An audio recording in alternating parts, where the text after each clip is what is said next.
Hi, and welcome back to Hidden Blessings Homestead. It is an absolutely gorgeous day, perfect day for us to harvest our St. John's wort.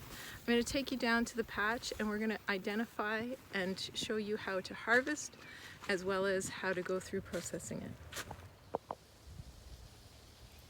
One of the identifying characteristics of St. John's wort is that when you crush the blossoms, you will get a reddish purple liquid that comes out of them. When they open, you'll see little dots as the same compound, but it is more potent in the buds. It has a very branched habit of growing, and so if you go all the way down to the bottom, this is one plant here.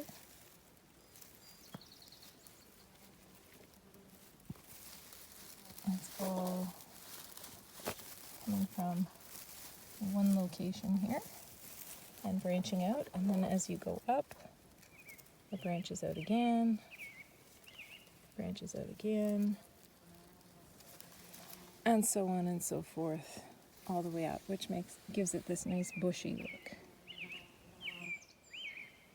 The leaves themselves oppose each other, and then you'll get another branch coming out. Leaves branching out, going up, leaves branching out, and it turns. So the first set of leaves were branching out in this direction, the next set up is branching out in that direction, and then as you can see it comes up and it branches out again in the opposing direction, and then again. Another identifying characteristic of St. John's wort is the fact that it looks like it has these tiny little holes in the leaves when you hold them up to the sunlight. But these are in fact oil glands that produce hypericin, which the plant is known for. So these are just a few of the characteristics, but always make sure that you use many sources and are very familiar with the plant before you use it. As you can see, further down the plant, it doesn't have any blossoms or flowers. So we're just going to take the part that contains the blossoms, leaves, and flowers. In order to harvest St. John's wort, you are going to need a good set of kitchen shears or the equivalent.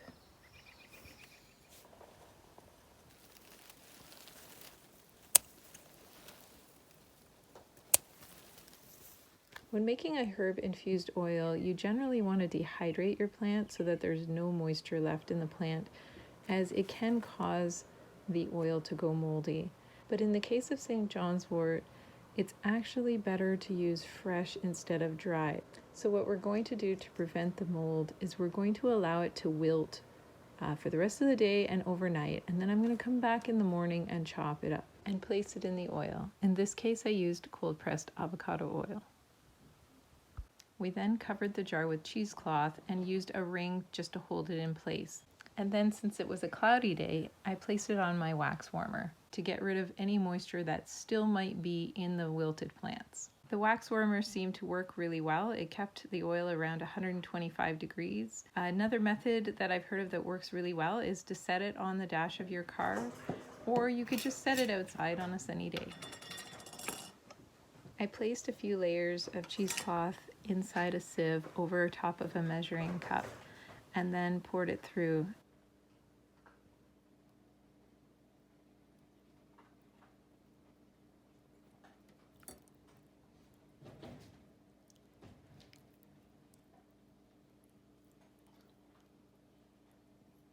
Using this method, it's relatively easy for me to squeeze out all of the oil.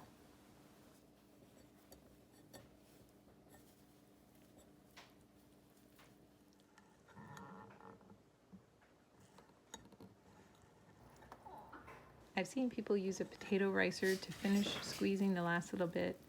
I think that's an excellent idea. I just didn't have one. Look at the beautiful red color this oil turns. I think it's just simply gorgeous.